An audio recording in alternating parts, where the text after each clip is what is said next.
Assalamu alaikum students.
Acha students, today we are going to cover this topic.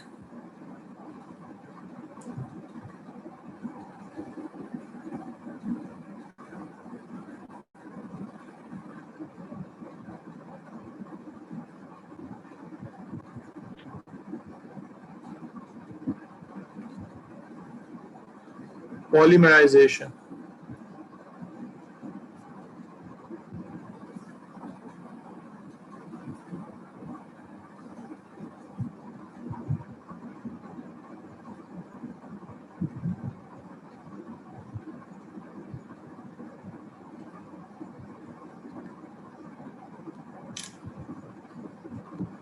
अच्छा students, देखिए इस chapter में काफी चीजें तो आपकी ऐसी हैं जो पहले की पढ़ी हुई हैं, ठीक है।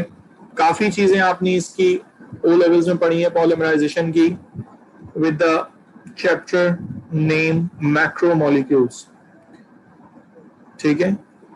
बेसिकली हमारे पास main chunk in this chapter is same, but ये है कि इसमें कुछ चीजें आपके लिए नई हैं, वो थोड़ी सी चीजें के साथ ये चैप्टर आज कवर करते हैं।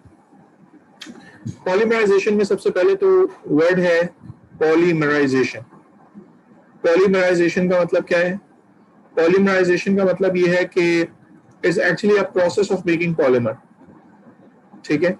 पॉलीमराइजेशन की आपने, और यू कैन से कि पॉलीमर्स की आपने दो टाइप्स पढ़ी हैं। पहले तो मैं पॉलीमर्स की टाइप से आपको याद दिला दूं।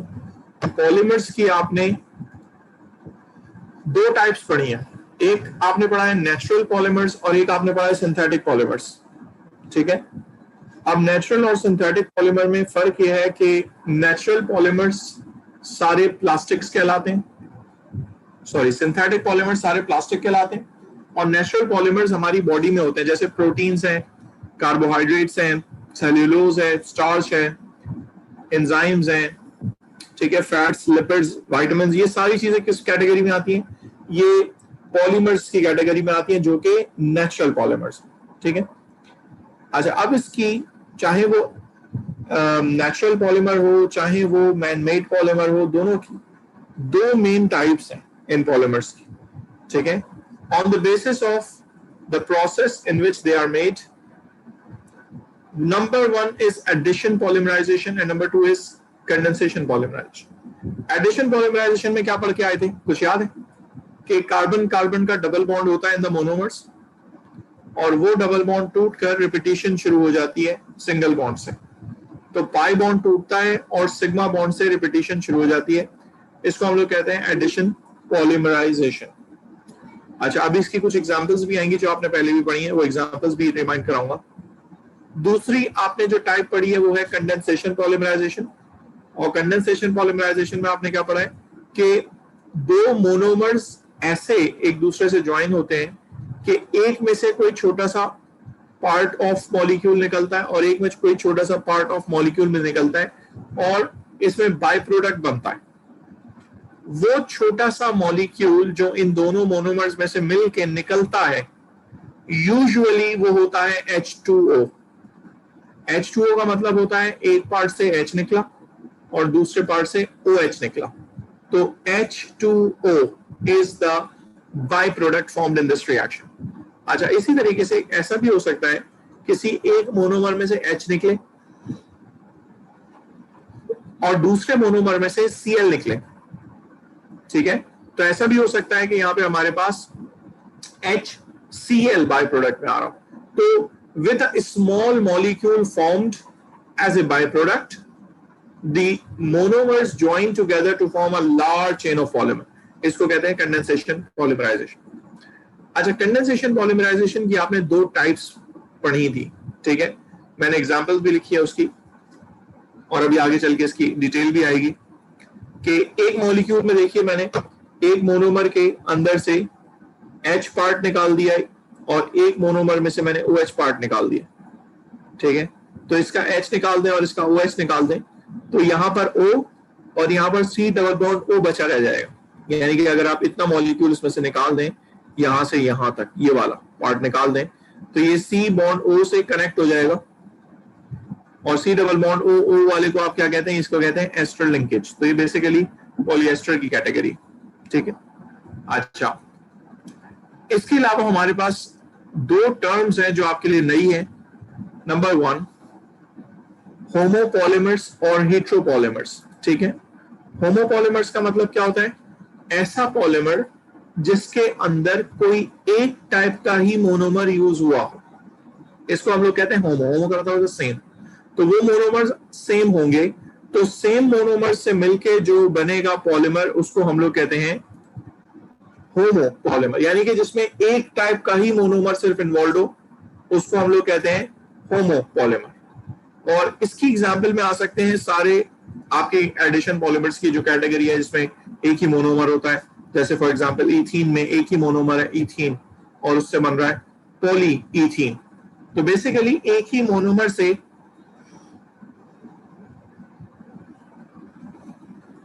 जो पॉलीमर बनता है उसको हम लोग कहते हैं होमो पॉलीमर। और अगर एक से ज्यादा डिफरेंट टाइप्स ऑफ मोनोमर से मिलके बनेगा तो हम लोग कहेंगे उसको हेट्रोपॉलीमर।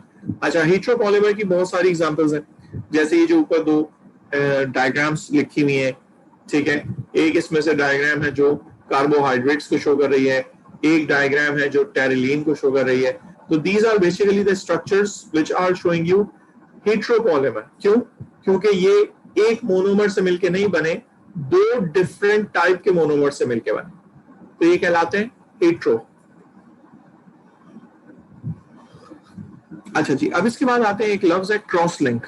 क्रॉस लिंक का मतलब क्या होता है? क्रॉस लिंक का मतलब होता है कि अगर ये जो पॉलीमर की चेन्स बन गई, सोचें ये पॉलीमर्स की चेन, वैसे तो चेन में कनेक्टेड सारे मोनोमर्स ज्वाइन होंगे तो एक लंबी चेन तो बन गई, लेकिन क्या वो चेन दूसरी बराबर वाली चेन से जुड़ी हुई हो सकती है या it is just placed on it? Sir, जुड़ी हुई हो सकती है।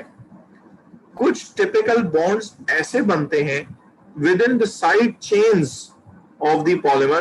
फॉर एग्जांपल, अब ये जो ऊपर स्ट्रक्चर बना हुआ है पॉलीमर का, इसमें जो कार्बन की चेन बनाई है मैंने, जिसको मैंने बॉक्स के अंदर क्लोज कर दिया है, बॉक्स से रिप्रेजेंट किया है कार्बन की चेन को।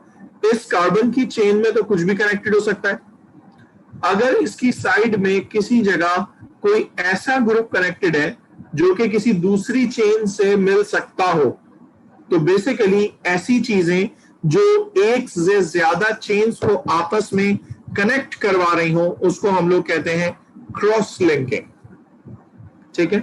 तो many chains when are joined together, ठीक है, with the monomers we call them cross linking monomers, ठीक है।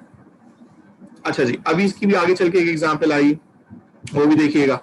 अभी देखिए डायग्राम बनी हुई है लेफ्ट पर, जरा से इसको डायग्राम को मैं आपको हाईलाइट करके दिखाऊं what I have just said. इस डायग्राम में देखें, ये मैंने पर्पल कलर से मोनोमर्स बनाए, इनकी चेन्स जुड़ गई आपस में और ये क्या बन गया, पॉलीमर्स की चेन बन गई। ये पर्पल कलर से जो चेन लाइनें बनी हुई है, ये समझें, ये पॉलीमर की चेन्स है। ये पॉलीमर की चेन्स आपस में एक दूसरे से भी कनेक्टेड हो सकती हैं। किस लिंकेजेस से? कंडेंसेशन के लिंकेजेस से। अगर कंडेंसेशन हो, सोचें एक चेन के कोने पर C डबल बॉन्ड O है और दूसरी चेन के कोने पर OH है,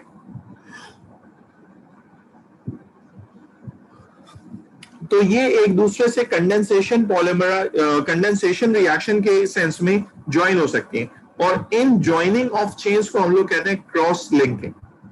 ठीक है, ये भी अभी आगे जाके कुछ एग्जांपल्स इसके आएंगी। ठीक है, अच्छा जी, अगले पार्ट पे आते हैं। नेक्स्ट थिंग है हमारे पास थर्मोप्लास्टिक। अच्छा, प्लास्टिक की दो टाइप्स होती हैं, एक थर्मोप्लास्टिक और एक कहलाती है थर्मोसेटिंग प्लास्टिक। थर्मोप्लास्टिक का मतलब होता है थर्मोसॉफ्टनिंग प्लास्टिक। थर्मोसॉफ्टनिंग प्लास्टिक कौन सी होती है? देखें, ये लोग जो हम लोग घर में प्लास्टिक की कुर्सियां, प्लास्टिक की टेबल्स, प्लास्टिक के खिलौने, ये जितनी भी चीजें यूज होती हैं, जैसे प्लास्टिक की बॉटल्स, आपने देखा होगा शैम्पू वगैरह की जो बॉडी वॉश की जो बॉटल्स है प्लास्टिक की, वो इतनी हार्ड नहीं होती। अगर आप उनको हीट करेंगे तो वो नरम पड़ जाएंगी और वो अपना शेप टेढ़ा मेढ़ा कर सकती हैं। इसको कहते हैं कि हम पॉलीमर यानी प्लास्टिक को हीट करें और वो मेल्ट हो जाए, उसको कहते हैं थर्मोसॉफ्टनिंग, यानी हीट से सॉफ्ट हो जाने वाली प्लास्टिक, थर्मोसॉफ्टनिंग प्लास्टिक। अब इसमें आपके डेली लाइफ की बहुत सारी एग्जांपल्स आती हैं, जैसे फॉर एग्जांपल आपने देखा है polyethene, polypropene. Polypropene is basically used in making your DVD covers, static carpets वगैरह, डीवीडी कवर्स वगैरह जो होते हैं इनसे बनाने काम आती है। पॉलीइथीन आपके शॉपिंग बैग्स वगैरह बनाने में काम। तो आप देखें कि अगर आप इनको हीट करेंगे तो ये मेल्ट होना शुरू हो जाती है, तो और फिर आप इनको नए शेप में दोबारा बना सकते हैं। इसको आप कहते हैं रिसाइकलिंग। तो बेसिकली वो प्लास्टिक के जिसको आप मेल्ट करके ऑन हीटिंग मेल्ट करके, ठीक है, उसको लिक्विड फॉर्म में ला सकें या उसका शेप चेंज कर सकें मेल्ट करके, हीट करके, तो वो बेसिकली क्या कहलाती है? वो कहलाती है थर्मोसॉफ्टनिंग प्लास्टिक या थर्मोप्लास्टिक। ठीक है, इसमें ये सारी एग्जांपल्स आती हैं, जैसे घरों में पीवीसी के पाइप्स लगे होते हैं या इलेक्ट्रिकल वायर्स के ऊपर जो इंसुलेशन चढ़ी हुई होती है, ये भी बेसिकली सारी कैटेगरी इस पॉलीमर्स की है जिसको कहते हैं थर्मोप्लास्टिक। ठीक है, अच्छा, थर्मोसेटिंग प्लास्टिक कैसे कहते हैं? थर्मोसेटिंग प्लास्टिक का मतलब ये होता है कि ऐसी प्लास्टिक जो हीट होके मेल्ट ना हो, अगर वो हीट हो तो वो बर्न होना शुरू हो जाए। अब ये हीट होके बर्न होना शुरू हो जाए वाली कहानी कहां देखी आपने अपनी डेली लाइफ? मैं बताता हूं। आपने देखा है कि घरों में जो क्रॉकरी इस्तेमाल होती है, उस क्रॉकरी में जो प्लेट्स होती हैं, बोल्स होते हैं, उनके कभी नीचे पलट के देखा हो तो लिखा होता है मेलामाइन।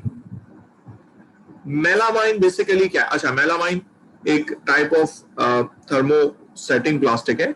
इसको अगर आप माइक्रोवेव में रख दें और माइक्रोवेव में इस पर रख के कोई चीज गर्म करें, इसकी शक्ल नहीं खराब होगी, ये मेल्ट नहीं होगी। हालांकि क्या कहते हैं, आपके ओवन में टेम्परेचर इज वेरी हाई, तो उस हाई टेम्परेचर से मेल्ट नहीं होगी। ठीक है, melamine is one of the example. Another example is कि आपके घरों में देखा होगा आपने कि ये जो चिपबोर्ड्स होते हैं या वुड्स होती हैं, वुडन जो कबर्ड्स वगैरह होते हैं, इनके ऊपर फॉर्मिका लगा हुआ होता है। Now this formica is again a plastic and termed as thermosetting plastic. इसको अगर आप हीट करेंगे मेल्ट नहीं होगा, ये टूट जाएगा, जल जाएगा। बात समझ रहे? तो ये जो चीजें हीट होके अपना स्ट्रक्चर चेंज नहीं करती या फॉर एग्जांपल मेल्ट वेल्ट नहीं होती, उनको हम कहते हैं थर्मोसेटिंग प्लास्टिक।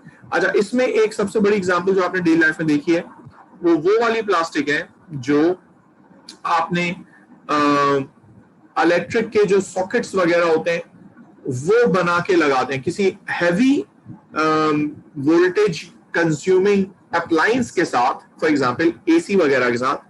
पहले जो एसी आते थे, अगर आपने देखा हो, वो जो विंडो एसी टाइप के एसी होते हैं, उन एसी के साथ जो प्लास्टिक का इलेक्ट्रिसिटी में सॉकेट लगा होता है, वो एक खास किस्म की प्लास्टिक से बना हुआ होता है। वो नॉर्मल प्लास्टिक नहीं होती, क्योंकि अगर वो नॉर्मल प्लास्टिक होती है वो मेल्ट हो जाती है। इतना हैवी करंट कंडक्ट करती है तो वो गर्म होती है, मेल्ट हो जाती है। तो उस जगह पे एक स्पेशल किस्म की प्लास्टिक लगती है जिसको अक्सर लोग जो है ना चीनी के क्या कहते हैं, अडॉप्टर या चीनी के वो भी कहते हैं, जो सेरामिक से बनी हुई होती है, बट वो नॉट एग्जैक्टली सेरामिक से बनी हुई होती है।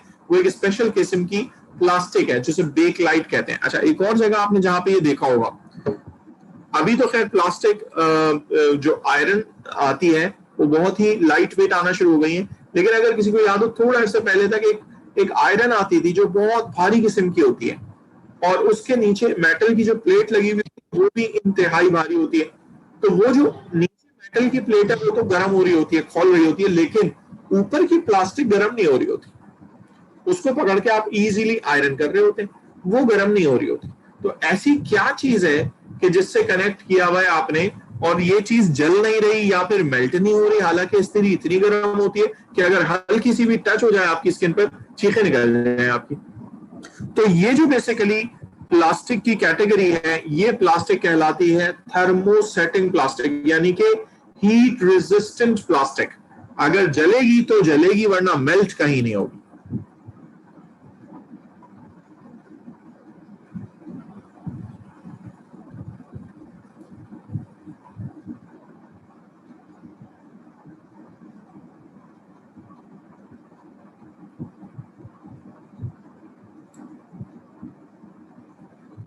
अच्छा जी,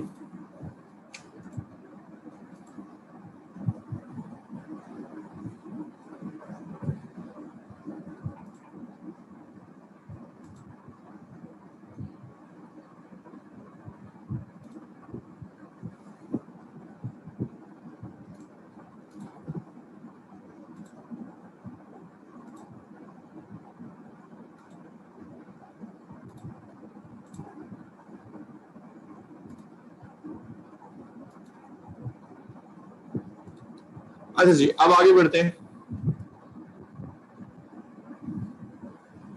now we have thermostatic plastic, ये मैंने आपको बता दिए हैं। अच्छा भाई, अब एक है term biodegradable polymers. What is meant by the term biodegradable polymers? The word itself is indicating biodegradable. Biodegradable मतलब नेचुरली जो चीज डिकम्पोज हो सकती है उसको हम कहते हैं बायोडिग्रेडेबल। जो चीज नेचुरली डिकम्पोज हो सकती है उसको हम लोग कहते हैं बायोडिग्रेडेबल। ठीक है, अब ये जो बायोडिग्रेडेबल चीजें हैं ये नेचुरली डिकम्पोज कैसे हो सकती हैं? नेचुरली डिकम्पोज करने के लिए जो एटमॉस्फेयर में नेचर ने रखी हैं चीजें जो डिकम्पोज करती हैं वो है जरासीम, micro organisms, bacteria, fungus, virus. ये सारी चीजें जो है ये सारी चीजें डिकम्पोजिशन में पार्टिसिपेट करती हैं। ठीक है, यानी कि किसी लिविंग ऑर्गेनिजम्स को जो कि एक दफा डेड हो चुकी है तो उसको फिर डिकम्पोज कर रहे होते हैं उनकी बॉडी को। जैसे फॉर एग्जांपल आप जमीन के अंदर बरी कर देते हैं किसी के मुर्दे को, तो मुर्दा आहिस्ता आहिस्ता उसकी बॉडी डिकम्पोज होना शुरू हो जाती है। तो उसे कौन डिकम्पोज कर रहा है? उनको ये जरासीम, कीड़े मकोड़े, ये सब डिकम्पोज कर रहे होते हैं। ठीक है, बायोडिग्रेडेबल का मतलब यही है कि अगर कोई चीज नेचुरली यानी कि माइक्रो ऑर्गेनिजम्स की वजह से डिकम्पोज हो जाएगी तो हम उसको कहेंगे बायोडिग्रेडेबल। ठीक है, अच्छा, बायोडिग्रेडेबल चीजों का एक हिंट याद रखिएगा कि कौन सी चीजें हैं, कौन सी प्लास्टिक्स हैं जो कि बायोडिग्रेडेबल है। वो जो कंडेंसेशन पॉलीमराइजेशन से बनी होती हैं, क्योंकि कंडेंसेशन पॉलीमराइजेशन में बीच में एस्टर का या अमाइड का लिंकेज आता है और micro organisms are able to hydrolyse that linkage. उस लिंकेज को हाइड्रोलाइज करेंगे तो अल्टीमेटली वो पॉलीमर की चेन टूट के अलग अलग हो जाएगी और पॉलीमर की चेन टूट के जब अलग हो जाएगी तो ऑफ कोर्स वो पॉलीमर डिकम्पोज हो जाएगा। ठीक है, अच्छा, अगली टर्म है फोटो डिग्रेडेशन। फोटो डिग्रेडेशन का मतलब क्या है? फोटो का मतलब होता है लाइट। ऑब्वियसली यहाँ पे नॉर्मल लाइट की बात नहीं हो रही, बात है सनलाइट की या यूवी लाइट की। अगर लॉन्ग टाइम एक्सपोजर करें किसी प्लास्टिक का और सनलाइट से या यूवी लाइट से तो वो आहिस्ता आहिस्ता क्या होना शुरू हो जाएगी? वो प्लास्टिक खराब होनी शुरू हो जाएगी। बहुत स्लो प्रोसेस है बट यस इट वर्क्स। थोड़ा थ्रो करके उस पॉलीमर को डिकम्पोज किया जा सकता है, लेकिन इट टेक्स बहुत बहुत सारे हंड्रेड्स ऑफ इयर्स इस प्रोसेस में लगेंगे। ठीक है, इसीलिए हम लोग मानते हैं कि plastics are almost non biodegradable. ठीक है, अच्छा जी, अब आते हैं जरा एडिशन पॉलीमर्स की एग्जांपल पे। ये एडिशन पॉलीमर्स की एग्जांपल आपने पिछले दफा भी पढ़ी हुई थी, ओ लेवल्स वाली वही एग्जांपल्स हैं, बिल्कुल वैसी ही एग्जांपल्स हैं। इथीन के मोनोमर में बहुत सारे मोनोमर्स ले लें और उसकी कार्बन कार्बन जो डबल बॉन्ड है उसको आप तोड़कर सिंगल बॉन्ड कर और वहां से आप रिपीटेशन शुरू कर दें। ठीक है, इसको कहते हैं पॉलीइथीन। पॉलीइथीन कहाँ यूज होता है? आपकी डेली लाइफ में, प्लास्टिक बैग्स में, प्लास्टिक बॉटल्स में, ठीक है, शॉपिंग बैग्स में, इन चीजें बनाने में इस्तेमाल होता है। अच्छा, अब प्लास्टिक की दो कैटेगरीज थी बट अब वो पेपर्स में इनको इतना नहीं डिटेल में डिस्कस करता। हाई डेंसिटी पॉलीथीन और low density polythene. High density polythene कैसे बनती है? जब प्रेशर बहुत ज्यादा हो और टेम्परेचर बहुत लो हो, तो जो कैटेगरी ऑफ प्लास्टिक बनेगी, पॉलीथीन बनेगी, वो बहुत हाई डेंसिटी पॉलीथीन हो, यानी हैवी किस्म की पॉलीथीन हो। और अगर टेम्परेचर की वैल्यू बहुत हाई रखी जाए तो पार्टिकल्स एक दूसरे के करीब करीब कम कम आएंगे। तो जब दूर दूर पार्टिकल्स रहकर और फ्रीज हो जाएंगे तो वो कहलाएगी लो डेंसिटी पॉलीइथीन। तो ये दोनों चीजें डिटेल में पहले पूछता था, अब वो डिटेल में ये नहीं देता, बट आपके रिमाइंडर के लिए मैंने यहाँ पे याद करवा दिया। अच्छा, पॉलीप्रोपीन का क्या होगा? पॉलीप्रोपीन के मोनोमर्स में वही कार्बन कार्बन जब डबल बॉन्ड वाला जो मोनोमर है वो बॉन्ड टूटेगा पाई वाला और रिपीटिशन शुरू हो जाएगी। अच्छा, अब यहाँ पर एक छोटी सी बात, अच्छा ये मैं बता चुका हूँ आपको, डीवीडी कवर्स और सिंथेटिक कार्पेट्स वगैरह बनाने में इस्तेमाल होता है पॉलीप्रोपीन। अब यहाँ पर मैं आपको एक चीज हाईलाइट करके और बता दूं, क्योंकि ये वो चीज है जिसमें अक्सर बच्चे गलती कर देते हैं। ठीक है, अगर आपसे कहा जाए कि बला बला बला बला मोनोमर है और उसका पॉलीमर बनाओ, फॉर एग्जाम्पल अगर मैं आपसे कहूं ब्यूट 2ईन है और ब्यूट 2ईन से पॉली ब्यूट 2ईन बनाओ, my objective is to make poly butene 2ईन। अब पॉली ब्यूट 2ईन बनाने का मकसद ये है कि पहले तो आप इसका मोनोमर बना लें।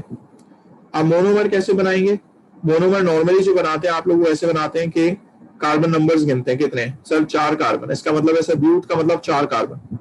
4 कार्बन लाइन से जोड़ दें, 1 2 3 4।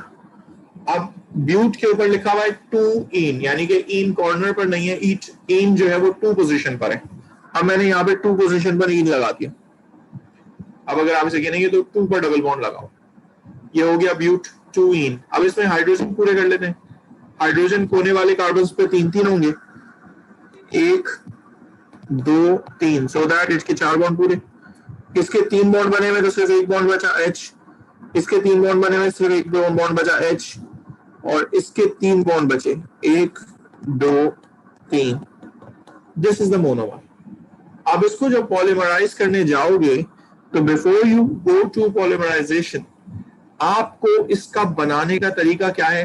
वो कार्बन्स जो डबल बॉन्डेड हैं सिर्फ उनको रखो सेंटर में और उनके ऊपर और नीचे बॉन्डिंग जोड़ दो, जो जो चीजें जोड़नी है। राइट साइड पर और लेफ्ट साइड पर कुछ नहीं जोड़ना।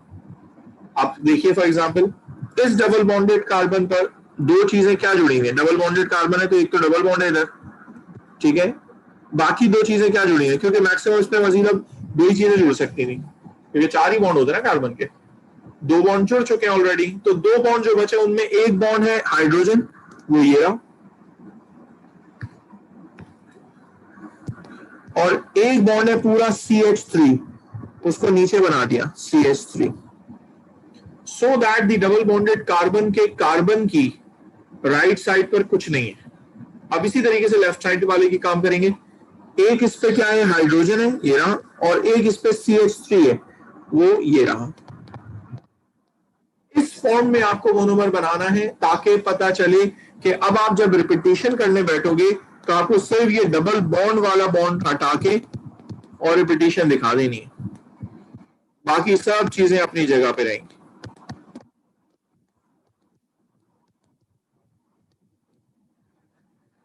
समझ आ रही है? तो ये एक चीज है जो बच्चे बड़ी गलती करते हैं। बच्चे कॉर्नर से ही लाजमी शुरू कर देते हैं अगले बॉन्डिंग, लेकिन कॉर्नर से होनी नहीं होती। जैसे अब इस केस में ऊपर दोनों तरफ कॉर्नर्स पे ऑलरेडी कार्बन पूरे फिल्ड है, तो वहां से रिपीटिशन नहीं होनी। रिपीटिशन कहां से होती है? वो कार्बन से जिसका बॉन्ड टूटा होता है, और टूटा किसका बॉन्ड होता है? जिस पे डबल बॉन्ड होता है। तो डबल बॉन्डेड कार्बन को बीच में सेंटर में नॉर्मल बनाओगे, बाकी राइट साइड पर और लेफ्ट साइड पर जो कार्बन है उसके दोनों रिमेनिंग बॉन्ड्स को ऊपर और नीचे बनाओगे, लेफ्ट और राइट पे नहीं बनाओगे। ठीक है, तो ये याद रखिएगा। अच्छा जी, अब आ जाते हैं पॉलीप्रोपीन के बाद पॉलीविनाइल क्लोराइड। अब वही बात है, एक क्लोरो ग्रुप लगा दिया इथीन पर, ठीक है, तो ये क्लोरो इथीन भी कहलाता है और ये विनाइल क्लोराइड भी कहलाता है। डेली लाइफ में आपकी इसको आपने विनाइल क्लोराइड के नाम से देखा है, जिसे आप कहते हैं PVC, पॉलीविनाइल क्लोराइड। तो अब इस मोनोमर को अगर आप पॉलीमराइज करेंगे तो सब कुछ वैसे ही रहेगा, बस CC का जो डबल बॉन्ड है वो खुल के सिंगल बॉन्ड पे आ जाएगा, बाकी सब एक पे क्लोरो लगा हुआ है, 3 हाइड्रोजन लगे हुए, बिल्कुल वैसे ही रहा। ठीक है, अब वो कहता है कि यूज कहाँ पे होता है, ये जो घरों में आपने देखा होगा वायरिंग्स वगैरह होती हैं, अव्वल तो वायरिंग्स दीवार के अंदर होती है, घर में अंदर इलेक्ट्रिकल वायर्स दीवार के अंदर होते हैं, लेकिन समटाइम्स कभी वॉल्स के अंदर अगर नहीं होते तो फिर वॉल के ऊपर जब लगे हुए होते हैं तो उनको एक एक एक क्या कहते हैं पट्टियां लगी हुई होती हैं और उसके अंदर उसको हाइड किया हुआ होता है, तो वो जो पट्टियां होती हैं वो किससे बनी हुई होती हैं, वो इस PVC से बनी हुई होती है। नॉट ओनली दैट, घरों के आगे या घरों के अंदर अब आप देखेंगे जो पाइपलाइंस इस्तेमाल होती हैं पानी की, ड्रेन की, हर चीज की, वो चीजें सारी किससे बनी हुई होती हैं, PVC, पॉलीविनाइल क्लोराइड्स। ठीक है, तो basically polyvinyl chloride is used in plumbing pipes and insulations for electrical wires, यानी कि वो जो इलेक्ट्रिक बिजली के तार होते हैं उसके ऊपर जो प्लास्टिक चढ़ी हुई होती है, that is again this polyvinyl chloride से बनी होती है। ठीक है, अच्छा जी, इसके बाद आते हैं वन ऑफ द एग्जांपल आपने पढ़ी थी टेफ्लॉन, याद है टेफ्लॉन क्या था? टेफ्लॉन बेसिकली था पॉलीटेट्राफ्लोरो इथीन, यानी इथीन के ऊपर टेट्राफ्लोरो 4 फ्लोरो लगा दीजिए, तो ये स्ट्रक्चर बना हुआ है, इथीन के ऊपर 4 फ्लोरो लगाए, और जैसे ही 4 फ्लोरो लगाए, ठीक है, और फिर उसको रिपीट करके दिखाया तो वो सिंगल सिंगल बॉन्ड से रिपीट होना शुरू हो गया, इसको कहते हैं पॉली टेट्राफ्लोरोईथीन। ठीक है, अच्छा ये इस्तेमाल कहां होता है? Poly tetrafluoroethene is basically a super slippery substance. जैसे घरों में आपने देखा होगा कि किचन में कुकिंग यूटेंसिल्स इस्तेमाल होते हैं जो कि ब्लैक कलर के पेंटेड होता है, अल्टीमेटली ब्लैक सॉस में पेंट हुआ होता है और उसके ऊपर लिखा हुआ होता है नॉन स्टिक कुकिंग यूटेंसिल्स। तो नॉन स्टिक कुकिंग यूटेंसिल्स उसको क्यों कहते हैं? क्योंकि उस पर जो पॉलीमर की कोटिंग हुई हुई है, ठीक है, वो बहुत स्लिपरी है, और बहुत स्लिपरी होने का मतलब फायदा क्या होता है कि उस पर कोई चीज चिपकती नहीं है। ठीक है, कभी कभी आपने एडवर्टाइजमेंट में देखा होगा कि अंडे को आप फ्राई पैन में डालें तो वो उस पर चिपक जाएगा अगर खाली डाला, लेकिन अगर आप इस कोटेड टेफ्लॉन कोटेड पैन में डालेंगे तो बिल्कुल भी नहीं चिपकता, क्योंकि वो सुपर स्लिपरी है। ठीक है, तो इसीलिए टेफ्लॉन इस्तेमाल किया जाता है नॉन स्टिक कुकिंग यूटेंसिल्स बनाने में। फर्दर मोर इसका यूज है टेफ्लॉन पेंट्स, क्यों? सुपर स्लिपरी नेचर है, इसीलिए अगर आपने आजकल एडवर्टाइजमेंट्स देखी होंगी उसमें लिखा हुआ आ रहा होता है टेफ्लॉन पेंट्स और वेदर शील्ड और एनवायरमेंटल फ्रेंडली टाइप की चीजें लिखी होती। क्यों? क्योंकि उसे सराउंडिंग से या कि धूप से, पानी से, एसिड रेन से कुछ नहीं होता, इसीलिए कहते हैं Teflon paint super slippery nature की वजह से बहुत लॉन्ग लास्टिंग होता है। इसी तरीके से टेफ्लॉन टेप जो आपने देखा होगा प्लम्बिंग पाइप्स वगैरह में, जब कहीं पर कोई चीज फिट की जा रही होती है, पाइप लगाया जा रहा होता है, उसमें एक व्हाइट कलर का सा बहुत पतला सा टेप लपेटा जाता है, बहुत पतला सा होता है, इतना पतला होता है कि थोड़ा सा खींचे तो वो खींच के फट जाए, इतना पतला होता है, और कहीं कहीं तो उसकी जगह धागा इस्तेमाल किया जाता है, धागा लपेट देते हैं, तो वो जो टेप होता है वो बेसिकली कहलाता है टेफ्लॉन टेप। ठीक है, वो भी इसीलिए इस्तेमाल होता है क्योंकि वो डिसॉल्व होना नहीं है, ठीक है, और वो जॉइंट में उसने इंसुलेशन क्रिएट कर देनी है, यानी कि लीकेज बंद कर देनी, क्योंकि हर तरफ से वो प्लास्टिक की तरह बंद कर देगा। ठीक है, अब इसी तरीके से एक और एग्जांपल है पॉलीस्टाइरीन। पॉलीस्टाइरीन भी बड़ी कॉमन एग्जांपल है।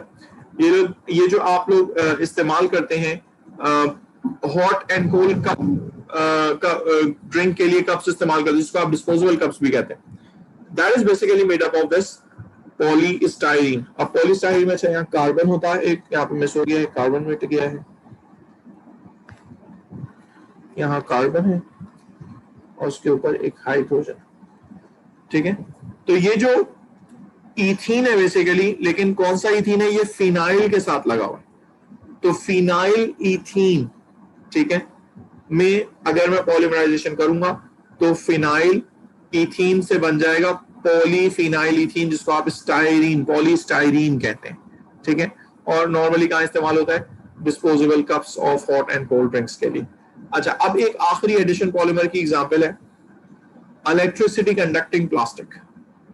इलेक्ट्रिसिटी कंडक्टिंग प्लास्टिक कौन सी है? कुछ प्लास्टिक ऐसी भी बनाई गई हैं कि जो इलेक्ट्रिसिटी कंडक्ट करती हैं। अब वो इलेक्ट्रिसिटी कंडक्ट कैसे करेंगी? आप देखिए जरा, ये स्ट्रक्चर है इथाइन का, इथाइन भी कहते हैं और इथाइलीन भी कहते हैं, ठीक है। और इथाइन और इथाइलीन, सही है, क्या स्ट्रक्चर होता है, सी ट्रिपल बॉन्ड सी, और दोनों पे एक एक एच लगाओ। इथीन का मतलब होता है सी डबल बॉन्ड सी, और इथाइन का मतलब होता है C triple bond C, 3 bonds वाला, ठीक है। उसके बाद अगर इथाइन का ट्रिपल बॉन्ड में से एक बॉन्ड भी तोड़ा जाए तो डबल बॉन्ड के रहते रहते वो अपने आप को रिपीट करना शुरू कर देगा। लेकिन अब डबल बॉन्ड के रहते रहते वो अपने आप को रिपीट 2 तरीके से कर सकता है, एक तो सिस रह के कर सकता है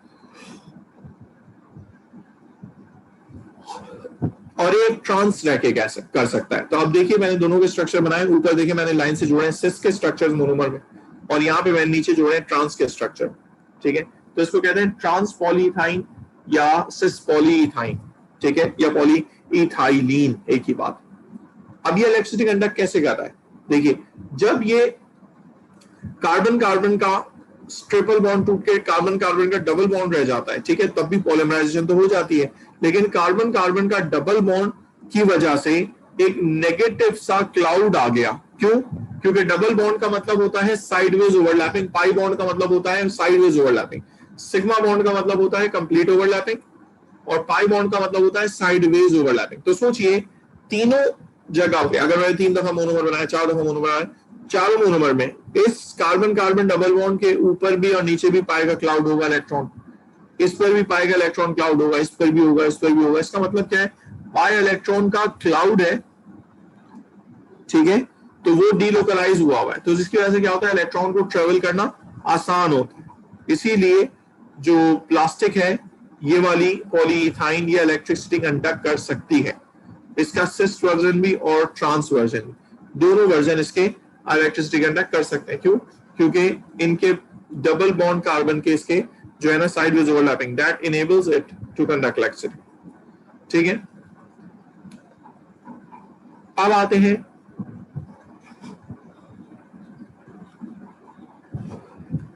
कंडेंसेशन पॉलीमराइजेशन की। एज आई सेड 2 टाइप्स हैं, एक है पॉलीएस्टर और एक है पॉलीएमाइड्स। अब पॉलीएस्टर किसे कहते हैं और पॉलीएमाइड किसे कहते हैं, देखो पॉलीएस्टर कहते हैं ऐसे कार्बन की चेन को जिसमें बहुत सारे एस्टर के लिंकेजेस हो, उसको कहेंगे पॉलीएस्टर। अब फॉर एग्जांपल यहाँ पे मैंने व्हाइट बॉक्स में बनाया है सी डबल बॉन्ड OOH, और ग्रीन बॉक्स में बनाया है, ठीक है, वो पार्ट जो इसमें से टूट के निकलेगा। अब एक मोनोमर है उसके दोनों तरफ COOH है, और एक मोनोमर है जिसके दोनों तरफ OH है, तो एक तरफ से H निकलेगा, एक तरफ से OH निकलेगा, और ये ज्वाइन हो जाएंगे। तो अब इन दिस केस ये जो ज्वाइन होंगे तो ये C डबल बॉन्ड OO से ज्वाइन होंगे, और COO बेसिकली क्या है, COO बेसिकली लिंकेज है एस्टर का, तो ये क्या कहलाएगी, ये पॉलीएस्टर की कैटेगरी कहलाएगी। क्यों? Since there are too many ester linkages in this. बात समझ आ रही? अच्छा, सिंथेटिक पॉलीएस्टर का नाम है टेरिलीन, और इसी में ही अगर नेचुरल पॉलीमर की बात करें तो नेचुरल पॉलीमर का नाम है लिपिड्स, यानी कि ग्लाइस्ट्रॉल और फैटी एसिड्स, ठीक है, यहां तक बात क्लियर है।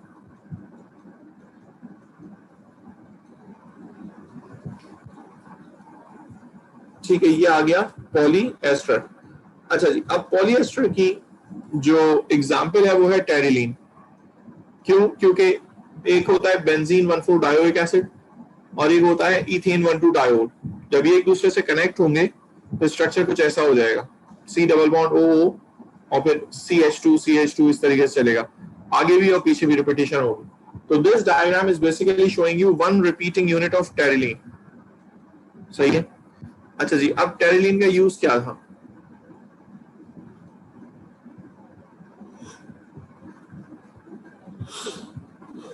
जी जनाब, एनी आइडिया टेरिलीन का यूज क्या था? टेरिलीन बेसिकली इस्तेमाल होता है जब आपने देखा होगा कि किसी कोल्ड वेदर में या कोल्ड एरिया में कहीं आप पिकनिक वगैरह या हाइकिंग वगैरह के लिए कभी निकलते हैं और बहुत वेदर कोल्ड है रात में, तो आप वहीं रुक जाते हैं। और कैसे रुक जाते हैं कि आप अपने पास से एक नॉन श्रिंकेबल प्लास्टिक का बैग सा लेके चलते हैं, जिसे प्लास्टिक का ब्लैंकेट कहते हैं, ठीक है। आप उसके अंदर लेटकर और ऊपर से जिप होती है उसके अंदर लगी हुई, जिप बंद कर लेते हैं, ठीक है।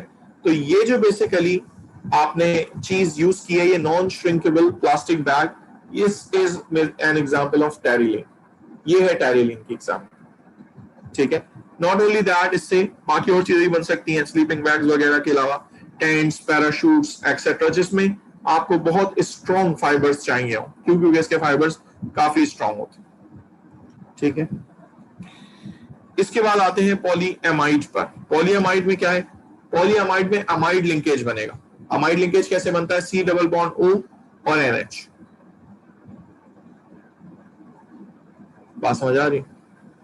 तो पॉलीएमाइड में हम लोग क्या लेते हैं? पॉलीएमाइड में हम लोग एक कार्बन की चेन ऐसी लेते हैं जिसके दोनों तरफ क्या लगा हुआ हो? COOH लगाओ, और एक कार्बन की चेन ऐसी लेते हैं जिसके दोनों तरफ NH2 लगाओ, ठीक है।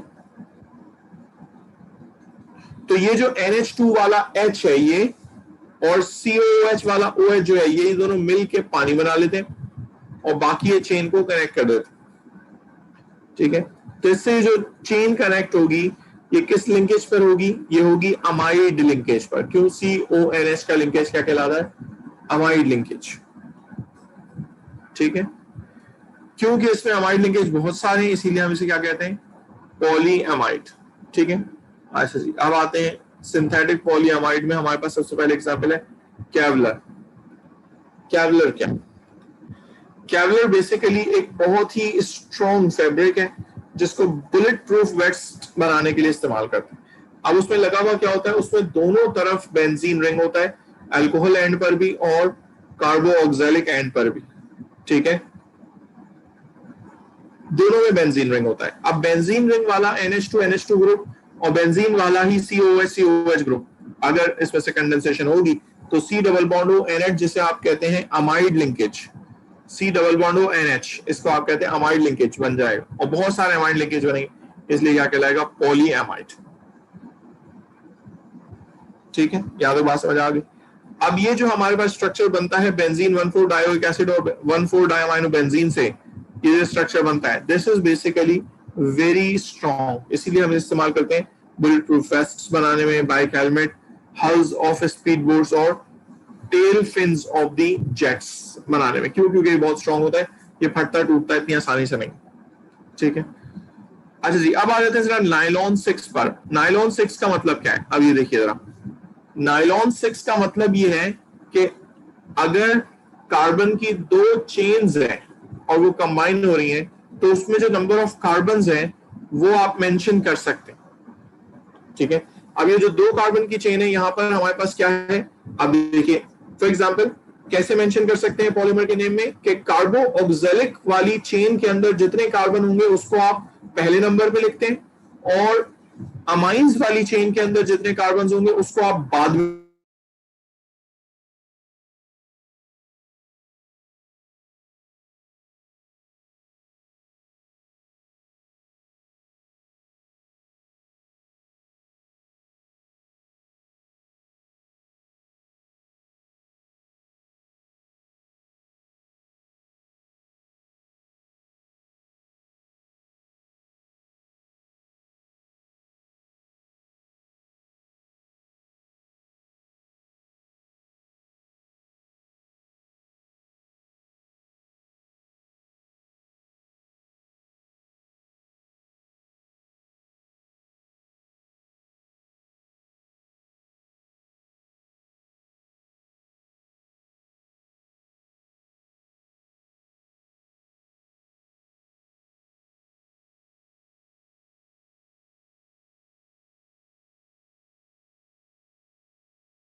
अच्छा स्टूडेंट्स, तो हम लोग बात कर रहे थे कि पहले नंबर पे जो इस पॉलीमर के नाम के पहले नंबर में जो नंबर लिखा होता है वो कहलाता है कार्बो ऑक्सैलिक के नंबर ऑफ कार्बन्स। और अमाइंस वाले नंबर ऑफ कार्बन्स का नंबर बाद में लिखा होता है। यानी कि अगर नाइलॉन 66 लिखा है, इत्तेफाक से यहाँ पे खैर 66 है दोनों, लेकिन पेपर में एक दफा सवाल नाइलॉन 64 का भी आया है। अगर नाइलॉन 64 का सवाल आएगा तो आप समझ जाओगे कि कार्बोक्सिलिक में तो 6 हैं कार्बन्स इन द चेन, और अमाइंस में वी हैव 4 कार्बन्स, तो 6 4 का नाम बनेगा, एंड दैट्स सिंपल। बाकी यहाँ पर वही है, COOH वाला कार्बन कार्बोक्सिलिक ले लिया दोनों तरफ, और यहाँ पर NH वाला NH2 वाला ग्रुप ले लिया, एक H हटा OH हटा, तो ये आपस में कनेक्ट हो गए। ठीक है, तो अब ये एक रिपीटेशन पूरा दिख रहा है, इसका और इसका मिलाकर एक रिपीटिंग यूनिट दिख रहा है। ठीक है, इसी तरीके से हमारे पास एक चीज है जिसे हम कहते हैं खाली नाइलॉन 6। अच्छा, ये कहाँ इस्तेमाल होता है? Nylon 6 is basically used in making ropes and fabrics वगैरह। ठीक है, अब आते हैं जरा नाइलॉन 6 पर। नाइलॉन 6 एक बड़ी जबरदस्त चीज है। नाइलॉन 6 का मतलब ये कि इसमें तो एक ही कार्बन की चेन दिख रही है 6, दूसरी कार्बन की चेन का मतलब क्या है, कहाँ है? तो इसमें बेसिकली ये आंसर है कि इसमें एक ही चेन है और उसके दोनों तरफ डिफरेंट फंक्शनल ग्रुप्स लगे हैं। एक तरफ COOH लगा हुआ है और एक तरफ NH2 ग्रुप लगा हुआ है। तो ये जब दो डिफरेंट फंक्शनल ग्रुप लगे होंगे NH2 और COOH, तो होगा क्या कि ये जो क्या कहते हैं, दो स्टेप में इसकी पॉलीमराइजेशन होगी। नंबर 1 ऐसे होगी कि एक NH2 का एक H और COH के OH से मिलकर तो ये आपस में रिंग की तरह स्ट्रक्चर बन जाएगा, CONH यानी अमाइड लिंकेज बन जाएगा और रिंग की तरह स्ट्रक्चर बन जाएगा for whatever the number of carbons वर। अब नंबर ऑफ कार्बन्स यहाँ पे कितने थे? यहाँ पर थे 6, इसीलिए इसका नाम है नाइलॉन 6, क्योंकि NH2 वाले की चेन अलग थोड़ी है, तो वही चेन है। ठीक है, तो इसी एक ही चेन में हमारे पास क्या लगा हुआ है, एक एंड पे COH लगा हुआ है और एक एंड पे NH2 लगा हुआ है, और total number of carbons are 6, that is why we call it 6 nylon 6। समझ रहे? अच्छा, अब ये जो साइक्लिक स्ट्रक्चर बना है इसको हम लोग कहते हैं साइक्लिक अमाइड, और दूसरे लफ्जों में इसको कैप्रोलैक्टम भी कहते हैं। अच्छा, अब दूसरे स्टेप में क्या होगा? ये जो कंडेंसेशन हो गई, यानी कि पानी का मॉलिक्यूल निकल गया H और OH मिलकर, अब इस मोनोमर से बहुत सारे एडिशन पॉलीमर बनेंगे। कैसे? ये जो CONH का बॉन्ड था, ये CONH का बॉन्ड खुलेगा, ठीक है, और ये एक मोनोमर फिर दोबारा रिपीट हो, दूसरा मोनोमर फिर दोबारा रिपीट हो, तो ये मोनोमर्स रिपीट होते चले जाएंगे। तो स्टार्च कहां से हो रहा है? C डबल बॉन्ड O से, फिर CH2 5 दफा है, फिर NH है, और फिर CO से स्टार्ट हो रहा है और फिर ऑनवर्ड चले जा रहा है। बात समझ आ रही है? तो दिस इज हाउ दो स्टेप में इस नाइलॉन 6 की पॉलीमराइजेशन होती है। अच्छा, अब कहां इस्तेमाल होता है? बेसिकली ये इस्तेमाल हो रहा है क्लाइंबिंग रॉक्स वगैरह या बंजी जंपिंग के लिए, जो रोप्स वगैरह इस्तेमाल होती हैं उनके लिए। क्यों? क्योंकि इंतहाई स्ट्रॉन्ग है और फ्लेक्सिबल। दूसरा, ऐसे कपड़े बनाने के लिए कि जो लटकते नहीं है, ढीले नहीं बनते या कभी भी ढीले नहीं होते। धुलने के बाद बनना ऐसा होता है कि कपड़े जो हो जाते हैं वो क्या हो जाते हैं, थोड़े लूज पड़ जाते हैं। तो इसीलिए इसके लिए ऐसे, इससे जो कपड़े बनते हैं वो ऐसे होते हैं, इससे कि जो कंप्रेशन है या यूं समझे जो श्रिंकेज है वो खत्म हो जाएगा। ठीक है, ये फ्लेक्सिबल। सर, इसका सेकंड पार्ट रिपीट कर दें। इट डज नॉट सैग, ये लटकता नहीं। अच्छा, इसकी एक चीज है जो इससे बनती है वो है फिशिंग नेट। फिशिंग नेट का भी यही हाल है कि फिशिंग नेट बहुत स्ट्रांग होती है, इसीलिए अगर आपने देखा हो कभी डिस्कवरी या नेट जियो वगैरह पर, तो वो इसको इस तरह दिखाते हैं कि वो एक समंदर में जाल फेंका और उसने इतनी हैवी किस्म की मछली उसके अंदर भर ली, हजारों की तादाद, और फिर उसको उठाएं तो वो फटती नहीं है, वो नेट फटती नहीं है, वो नेट वैसे की वैसे पूरी ऊपर आ जाएगी। तो this is what we mean by saying कि फिशिंग नेट, और वो भी इतने स्ट्रॉन्ग कि वो इतनी आराम से फटेंगे नहीं। बात समझ आ रही है? तो this is how addition and condensation polymerizations, ठीक है, are there in your course. यहां तक अगर किसी को कोई कंफ्यूजन है, कोई सवाल है, तो you can raise your hand.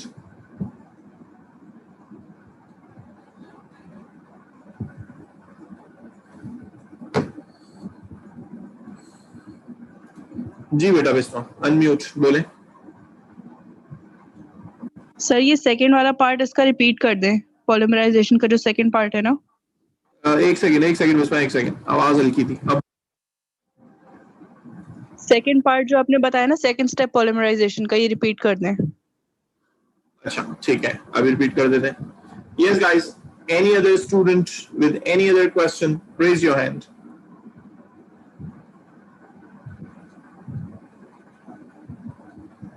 ठीक है, okay, no questions, very good, lower your hand. अब आपको एक्सप्लेन कर देता हूं, देखें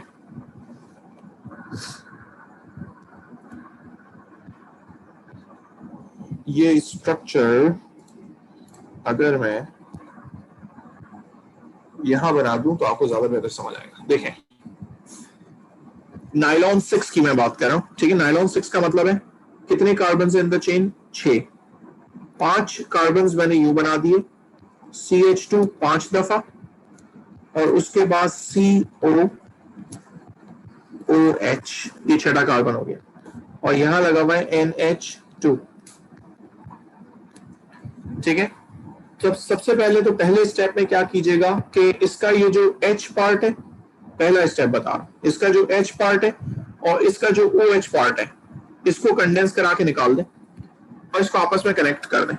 तो आप सोचें अगर ये आपस में कनेक्ट हो जाएगा, ठीक है, कंडेंसेशन होगी इसमें, तो ये क्या हो जाएगा, ये कुछ इस तरीके का हो जाएगा, CH2 CH2 CH2 CH2 CH2, ये हो गया 1 2 3 4 5, और ये हो गया C डबल बॉन्ड O से NH कनेक्टेड। ये तो ये जो बेसिकली बॉन्ड बना, ये वाला जो मैं बॉन्ड बना रहा हूं, this is the bond formed when this CO is joined with this N, सही। और रिजल्टेड क्या हुआ, पानी का मॉलिक्यूल निकल गया। इसको मैं कह रहा हूं कि ये क्या हुआ, ये कंडेंसेशन हो गई। ये पहला स्टेप है। अब दूसरा स्टेप, ये पहला स्टेप आ गया, अब दूसरा स्टेप, अच्छा साथ इसके पानी भी होगा, H2, ठीक है। दूसरा स्टेप, ये बॉन्ड को यहां से तोड़ दें, इस जगह से इस बॉन्ड को तोड़ दें, ठीक है। तो जैसे इस बॉन्ड को तोड़ेंगे तो कैसा हो जाएगा ये स्ट्रक्चर कुछ ऐसा हो जाएगा, C डबल बॉन्ड O का बॉन्ड टूटा हुआ है, और फिर उसके आगे क्या लगा हुआ है, CH2 लगा हुआ है। कितनी दफा लगा हुआ है, 4 दफा, सॉरी 5 दफा, 1 2 3 4 5 दफा, और उसके बाद क्या लगा हुआ है, NH, ये आ गया N, ये आ गया H, और अब N का भी एक बॉन्ड टूटा हुआ है, सही। इस जैसे बहुत सारे का मतलब है C double bond O CH2 5 दफा, और फिर NH, और फिर बॉन्ड फ्री। इस जैसे बहुत सारे, सही है ना। अब इस जैसे जब बहुत सारे होंगे तो ये बहुत सारे आपस में आके इस तरीके से जुड़ सकते हैं, बात समझ रहे हैं। तो ये बेसिकली किसका लिंकेज बन जाएगा, CONH का लिंकेज बन जाएगा, और ये एंड से हम लोग कह देंगे कि यहां से रिपीटिशन चल रही है, ये कहलाएगा पॉलीमराइजेशन। यहां से यहां तक ये कहलाएगा पॉलीमराइजेशन, और ये कौन सी पॉलीमराइजेशन कहलाएगी, एडिशन। क्यों, क्योंकि एक बॉन्ड टूटा है और उसी से रिपीटिशन शुरू हो गई है, there is no by product. और यहां पर देखें आप, ये देखें ऐसा ही हुआ कि जो मोनोमर था इसमें कंडेंसेशन हुई, और उसके बाद जो पॉलीमर बना, वो जो साइक्लिक स्ट्रक्चर बना जिसको कैप्रोलैक्टम कहते हैं, वही स्ट्रक्चर का C डबल बॉन्ड हो NH का बॉन्ड जो एमाइड बॉन्ड था वो टूटा, और ये आपस में जुड़ना शुरू हो गया। जी बेटा, इज दैट क्लियर ना।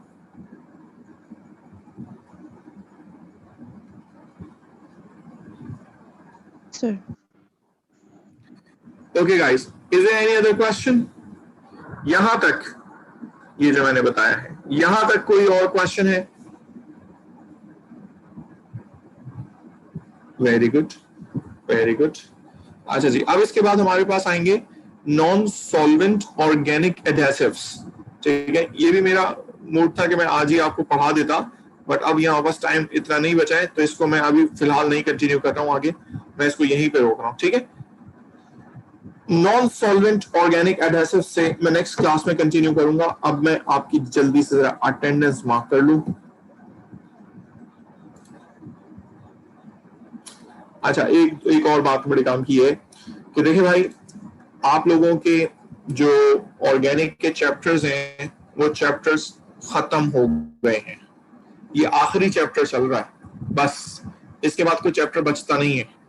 तो मैंने अब आपके जो पास्ट पेपर्स के क्वेश्चंस थे, यूं समझो कि ऑर्गेनिक के पहले टॉपिक से ही शुरू ही नहीं किए. मतलब मैंने आपसे नहीं चेक किए कि आपने क्या किया क्या नहीं किया. I just kept on saying कि आप करते चले जाएं, ठीक है. But now the time